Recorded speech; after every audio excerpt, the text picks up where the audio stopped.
10वी-12वी नंतर काय करणार? नक्कीच आपला करिअर घडवणारी arm forces defence career academy आपण सैनिक भरती, पोलीस, SRP, वनरक्षक अशा विविध शासकीय नोकऱ्या देणारं आर्म फोर्स डिफेन्स अकॅडमीमध्ये आजच प्रवेश घ्या आणि ठरवा आपलं करिअर. माझं नाव रोशन राजू खिरे, मी राहणार जिल्हा जालना, तालुका भोकरदन. आजपासून 3 वर्ष आधी मी संभाजीनगरला आलो होतो.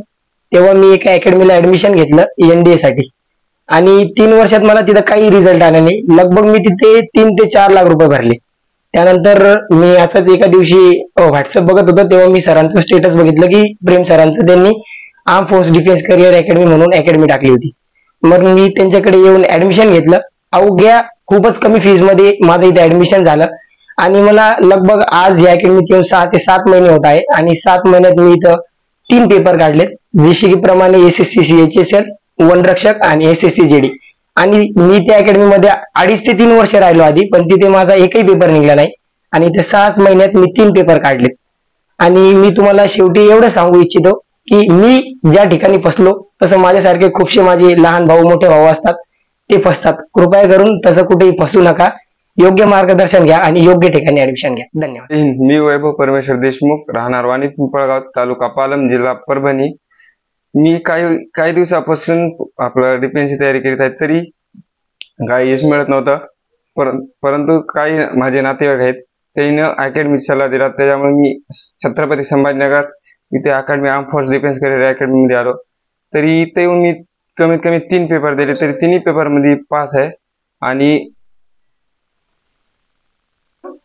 जय हिंद मित्रांनो, माझे नाव दीक्षा उत्तम पंडित, मी राहणार छत्रपती संभाजीनगर.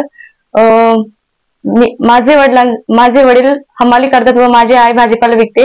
मी इयत्ता 12वी नंतर स्वतः क्लासेस घेऊन काही म्हणजे क्लासेस वगैरे लावलेत आणि त्यानुसार मी फर्स्ट आमच्या एरियामध्ये अकॅडमी ओपन झाली, तीच म्हणजे arm forces defence career academy. आणि त्या अकॅडमीमध्ये मी माझं ऍडमिशन घेतले. मला ऍडमिशन घेऊन अवघे 4 मंथ झाले व 4 महिन्यामध्ये मी SSC JD म्हणजे पहिलाच प्रयत्न केला की SSC JD प्रिपरेशन केली. SSC JD मध्ये माझे पहिल्याच प्रयत्नामध्ये चांगला स्कोर आला.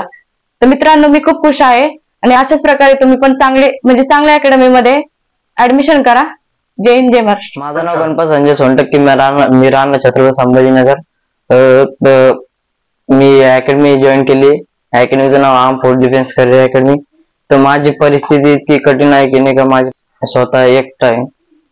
कष्ट करून मला इथे आर्म फोर्स डिफेन्स करिअर मध्ये सांगितलं आणि सर माझ्या ओळखीचे होते लहानपणापासून, त्यांनी बघितले आणि मी इथं काकाच्या ओळखीने इथे अकॅडमी जॉईन केली.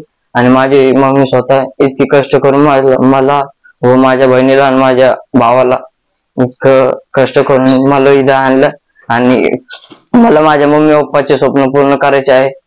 तर जे आणि ही अकॅडमी इतकी चांगली आहे की सर व त्यांची आई आपल्याला त्यांच्या पोरापोटी व लेकरपोटी सांभाळते. आणि माझी इतकीच इच्छा आहे की नाही का, ही अकॅडमी लवकरात लवकर मोठी आणि मला लवकरात लवकर ड्युटी लागू जाईल. मी राहणार हिमायतनगर, जिल्हा Nanded. Force defence career academy मी ऍडमिशन घेतलं. मला येऊन इथं कमीत कमी 6-7 महिने होत आहे. माझं पहिलं ऍडमिशन आहे अकॅडमीमध्ये. मी दिल्ली पोलीस, एअरफोर्स आणि SSC JD मध्ये दिल्ली पोलीस आणि एअरफोर्स मध्ये तेवढे चांगले मार्क पडले नाही मला, पण SSC JD मध्ये बरेच छान मार्क पडले. आणि आता इथून पुढं ग्राउंडची तयारी करायची आहे मला. पहिले ग्राउंड पण खूप माझं वीक होतं आणि इथं आल्यापासून माझं ग्राउंड पण खूप चांगलं झालंय आणि मला इथून भरती होऊनच जायचंय.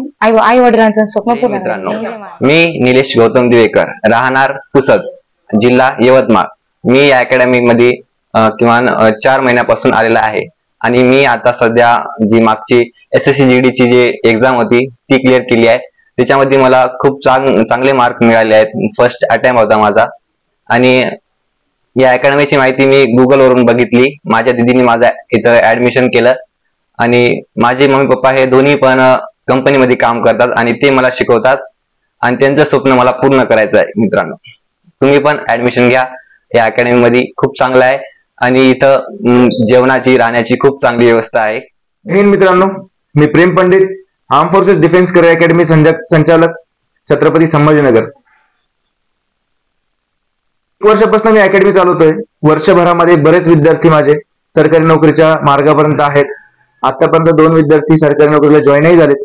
नेव्ही SSR मध्ये आहेत, आता चिल्का इथे ट्रेनिंग करतायत.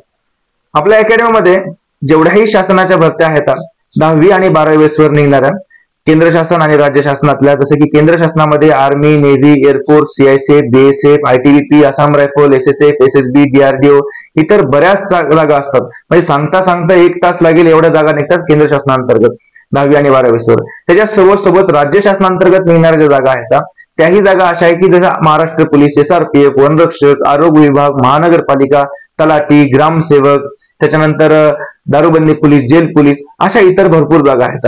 यालाही सांगता बऱ्याच मला अर्धा ते 1 तास लागेल एवढ्या जागा आहेत. तर या सगळ्या जागांची आपण तयारी करतो. आपला पहिला उद्देश असा आहे की सरकारी नोकरी, कारण सध्या हे कॉम्पिटिशनचं युग आहे, स्पर्धेचं युग आहे. स्पर्धेच्या युगामध्ये आपण स्पेसिफिकली एकच जागा धरून जर चाललं आणि त्याच्यामध्ये जर आपण कटलो तर आपला वेळ आणि पैसा दोन्ही वाया जातं. तर सगळ्यात महत्वाचं असं आहे की आपण सरकारी नोकरी या उद्देशाने जर तयारी केली तर आपण कुठे ना कुठे गव्हर्नमेंट जॉबला रुजू होऊ शकतो.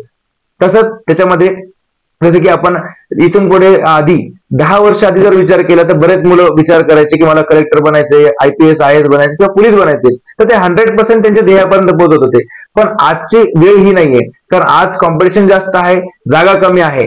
जर एका जागेसाठी कमीत कमी 1000 ते 10,000 विद्यार्थी येतात एका जागेसाठी, पण त्याच काळामध्ये, आधीच्या काळामध्ये जागा कमी असायच्या आणि विद्यार्थी सुद्धा कमी असायचे, तर 100% तिथेपर्यंत पोहोचले. पण आज तो वेळ नाही. तर त्या प्रकारे आपल्याला सगळ्या नोकऱ्यांची तयारी करायची आहे, सगळं अभ्यास करायचा आणि कुठे ना कुठे आपल्या सरकारी नोकरीला रुजू व्हायचंय. आपण अकॅडमीमध्ये सगळ्या विद्यार्थ्यांचा एक शेड्यूल तयार केलेला आहे. दैनिक पळायचं कसं, रनिंग कशी करायची आहे, कोणत्या वारी, कोणत्या दिवसाला कुठे किती किलोमीटर पळायचंय. जसं की दर सोमवारी आपण काय करतो, त्यांची 1600 मीटर, 5 किलोमीटर आणि 800 मीटरची मुलींची टेस्ट घेतो, मुलांची टेस्ट घेतो.